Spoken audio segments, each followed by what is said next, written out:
Good morning student. देखिएगा, twelfth class physics के लिए हमने चैप्टर 5 के बारे में डिस्कस कर रहे थे। अगर हम लास्ट क्लास की बात करें तो लास्ट क्लास में हमने टॉर्क के बारे में पढ़ा था, ठीक है। और हमने ये पढ़ा था कि जो टॉर्क होता है किसी भी मैग्नेटिक डाइपोल का, वो कितना होता है, टॉर्क होता है mb sin थीटा, ठीक है। किसी बुक में इसको कैपिटल एम से भी मिल जाएगा, ये आपको इसके बारे में हमने बात की थी। क्लियर? तो देखिएगा, आज का जो टॉपिक है उसके बारे में हम बात करते हैं। आज का जो टॉपिक है वो है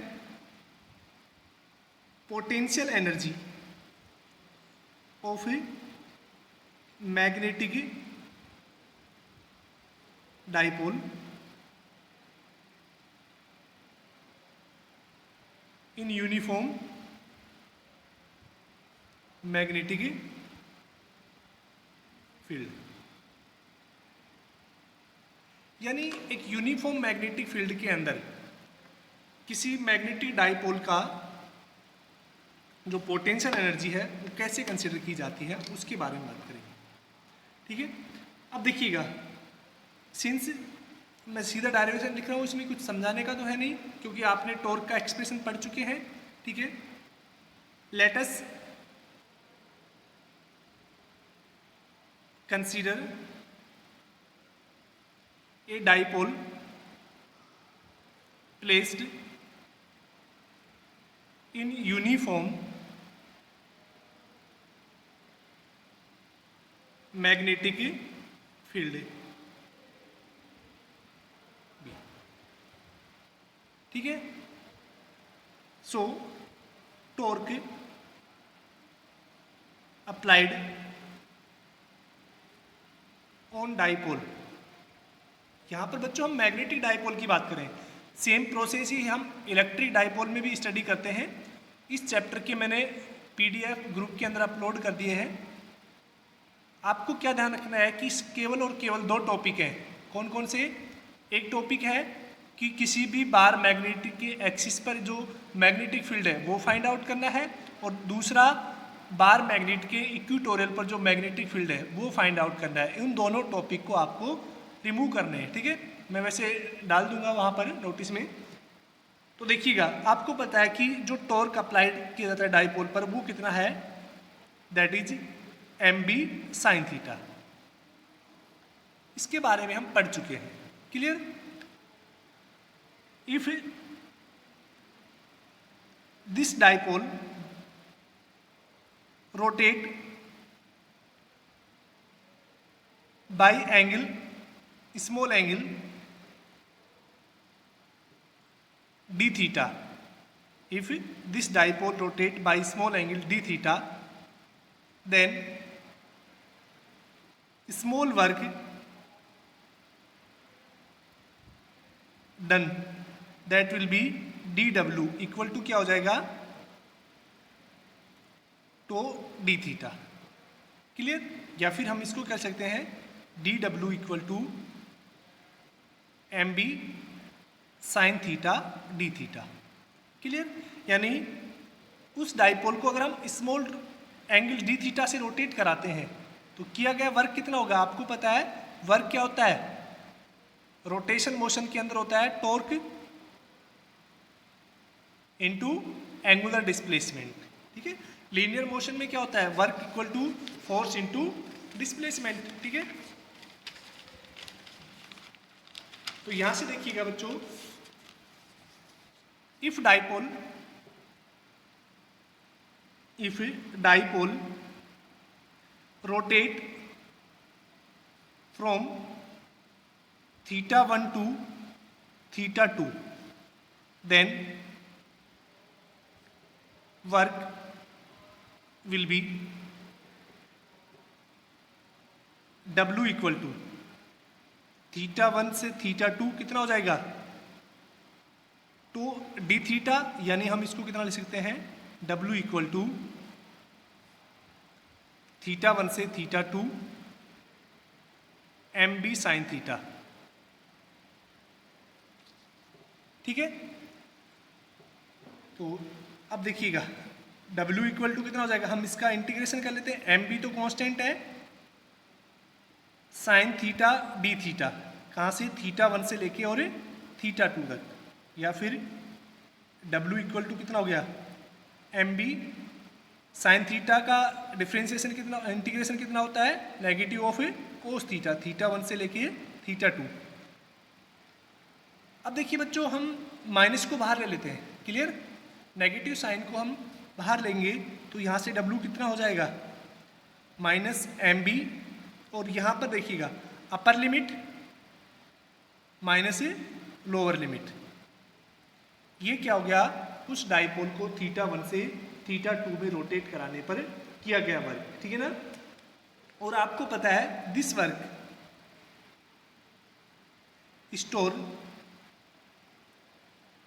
एज पोटेंशियल एनर्जी, और यही वर्क है वो किसकी फॉर्म में स्टोर होता है, पोटेंशियल एनर्जी। तो यहाँ से पोटेंशियल एनर्जी के लिए भी हम क्या लिख सकते हैं, U कितना हो गया, minus M B cos theta 2 minus cos theta 1, ठीक है। तो ये किसका एक्सप्रेशन है, पोटेंशियल एनर्जी का, समझ गए। पोटेंशियल एनर्जी और वर्क क्या होते हैं, सेम होते हैं। अब देखिएगा, आपको पता है कि अगर डाइपोल है वो परपेंडिकुलर रखा हुआ है किससे, मैग्नेटिक फील्ड के साथ, यानी डाइपोल मोमेंट और मैग्नेटिक फील्ड एक दूसरे के परपेंडिकुलर हैं, उस केस में पोटेंशियल एनर्जी कितनी होगी, 0, ठीक है। तो यहाँ लिख देता हूँ, since if M perpendicular B then potential energy will be 0, यानी जो डाइपोल है वो electric field lines, magnetic field lines के बिल्कुल परपेंडिकुलर रखा हुआ है। अगर इलेक्ट्रिक मैग्नेटिक फील्ड लाइंस इस तरह से हैं, अगर वो इस तरह से रखा हुआ है तो डाइपोल मोमेंट और बी के बीच में एंगल कितना हो गया, 90 डिग्री, यानी उस केस में अगर हम बात करें जो थीटा 2 कितना हो गया, वो 90 डिग्री हो गया। उस केस में यहाँ से हम क्या लिख सकते हैं कि U इक्वल टू कितना हो जाएगा, minus M B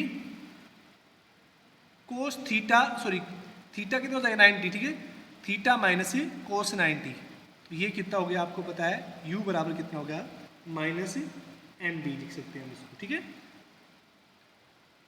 cos theta, और इसी को हम क्या लिखेंगे, U बराबर माइनस एम डॉट बी भी लिख सकते हैं। आपको पता है पोटेंशियल एनर्जी कैसी होती है, स्केलर क्वांटिटी होती है। अब देखिएगा, अगर हम केस फर्स्ट की बात करें, केस फर्स्ट का मीन्स क्या है कि अगर कोई भी डाइपोल, ठीक है ना, कितने डिग्री पर रखा हुआ है, 0 डिग्री पर रखा हुआ है, यानी इधर से बताता हूं कि ये मैग्नेटिक फील्ड लाइंस हैं,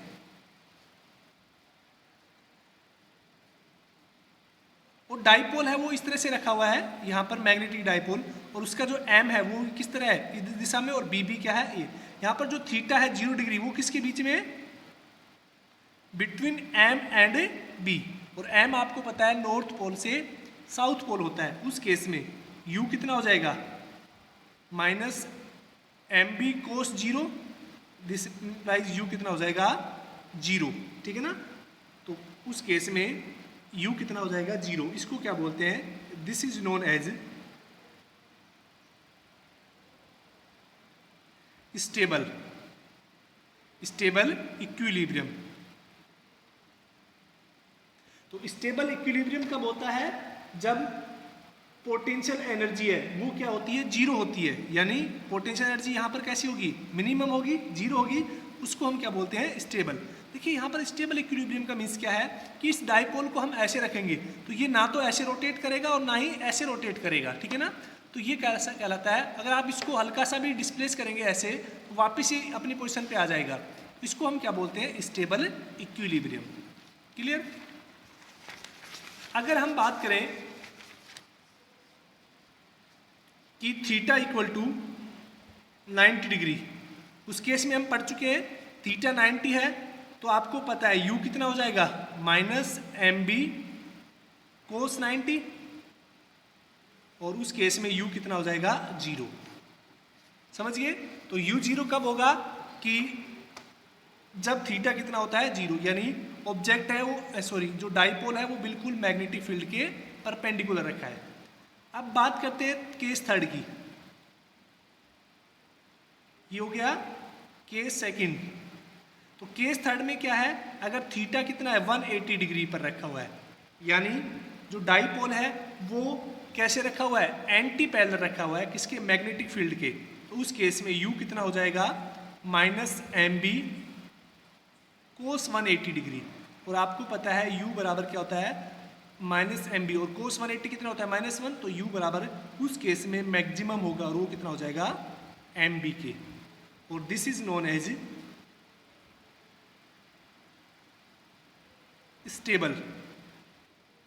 अनस्टेबल इक्विलिब्रियम।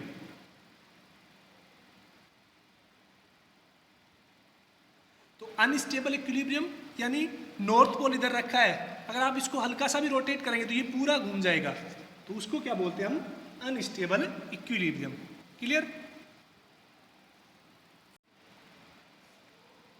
देखिए बच्चों, जो नेक्स्ट टॉपिक है उसके बारे में हम बात करते हैं।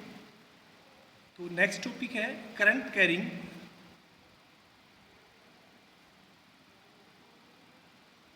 Carrying loop as magnetic dipole. यानी कोई भी करंट कैरिंग लूप है, ठीक है, वो कैसे मैग्नेटिक डाइपोल की तरह बिहेव करता है उसके बारे में बात करते हैं। मान लेते हैं कि एक सर्कुलर लूप है कोई इस तरह का, ठीक है, और ये इसकी रोटेशनल एक्सिस है, हमने ये इसकी रोटेशनल एक्सिस बना दी,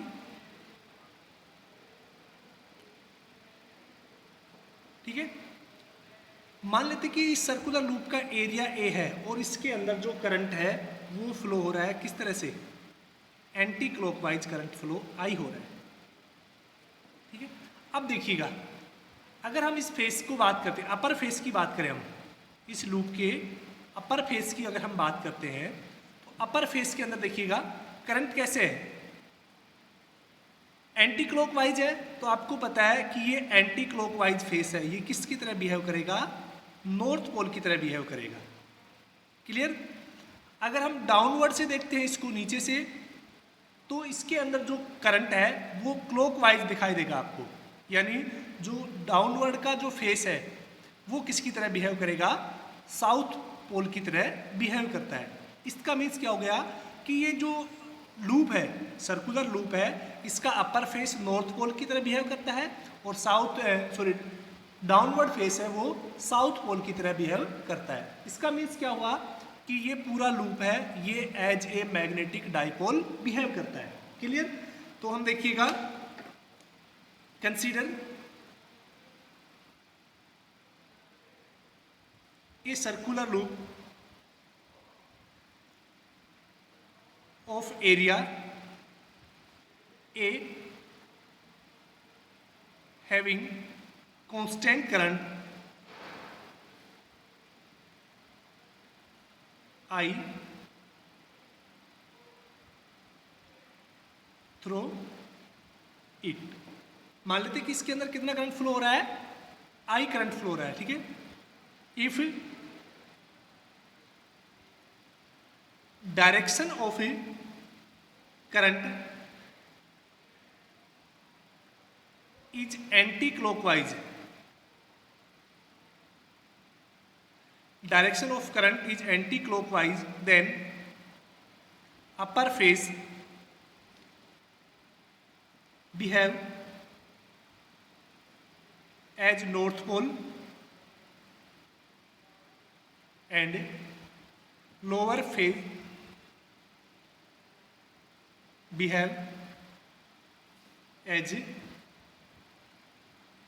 साउथ पोल। क्लियर। यानी अपर पोल किसकी तरह है, नॉर्थ की तरह बिहेव कर रहा है, और नीचे वाला किसकी तरह बिहेव कर रहा है, साउथ की तरह बिहेव कर रहा है। So this loop behave as dipole. तो दो पोल हो गए इसमें, तो ये किसकी तरह बिहेव करेगी, एज ए डाइपोल। अब देखिएगा बच्चों, अगर ये डाइपोल की तरह बिहेव कर रहा है, ठीक है, तो इसके पास क्या होगा, इसका डाइपोल मोमेंट होगा। तो वो डाइपोल मोमेंट कैसे हम कंसीडर करते हैं इसके बारे में बात करते हैं। Since every dipole consist a dipole moment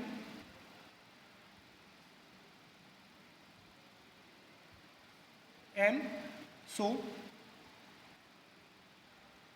the dipole moment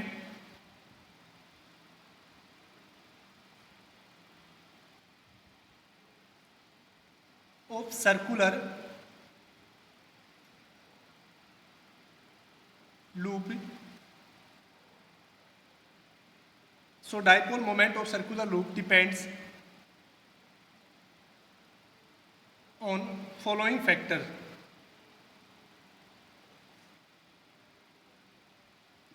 यानी ये जो डाइपोल मोमेंट है ये निम्न फैक्टर पे डिपेंड करता है, ठीक है। किन किन फैक्टर पे? Dipole moment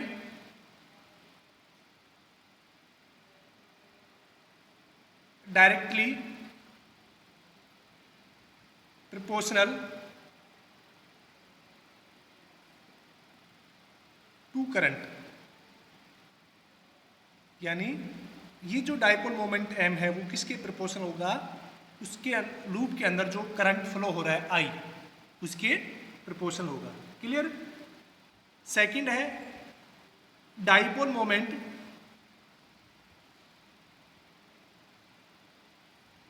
directly proportional to area of loop, यानी m है वो किसके प्रोपोर्शनल हो गया? A के, ठीक है ना। इक्वेशन फर्स्ट होगी और ये इक्वेशन सेकंड। तो by equation first and equation second हम क्या लिख सकते हैं? m है वो किसके प्रोपोर्शनल होगा? I इंटू ए के, या फिर हम यहाँ पर m इक्वल टू क्या हो गया? एक यूनिट कांस्टेंट के यूज करते हैं के इन आई ए, हेयर के इज यूनिट कांस्टेंट।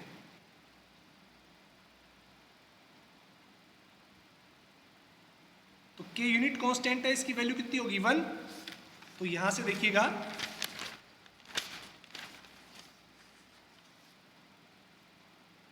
जो डाइपोल मोमेंट है m वो कितना हो जाएगा? I इंटू ए। ये किसका होगा? सर्कुलर लूप का, ठीक है।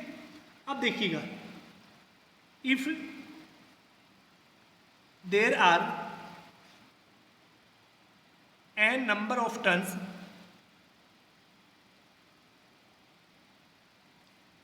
इन लूप, अगर लूप में कितने नंबर ऑफ टर्न्स हैं? n है, देन मोमेंट कितना हो जाएगा? NIA, यानी जितने नंबर ऑफ टर्न्स हैं उतने टाइम क्या हो जाएगा? डाइपोल मोमेंट इंक्रीज हो जाएगा। क्लियर? अब देखिए, अगर हम इसकी डायरेक्शन की बात करें तो डाइपोल मोमेंट की डायरेक्शन की बात करें तो वो डिपेंड, हम राइट हैंड थंब रूल से कैलकुलेट कर सकते हैं। किससे? राइट हैंड थंब रूल से। अगर देखिएगा, अगर करंट इस तरह से फ्लो हो रहा है तो हम फिंगर को रोटेट करेंगे तो कहाँ पे होगा? अपवर्ड डायरेक्शन में। अगर करंट क्लॉकवाइज हो रहा है तो डाउनवर्ड डायरेक्शन में। क्लियर? अगर हम बात करें यूनिट की, सर्कुलर लूप के डाइपोल मोमेंट की यूनिट की, तो यहां पर देखिएगा ये n इंटू आई, आई तो क्या है? करंट, और n है नंबर ऑफ टर्न्स, इसको हम बोलते हैं एम्पियर टर्न्स, ठीक है ना।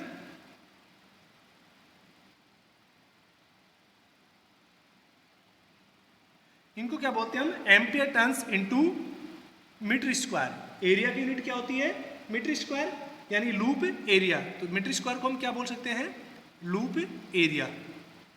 तो समझिए इसकी यूनिट क्या होती है? Ampere turns into loop area. अगर हम डायमेंशन की बात करें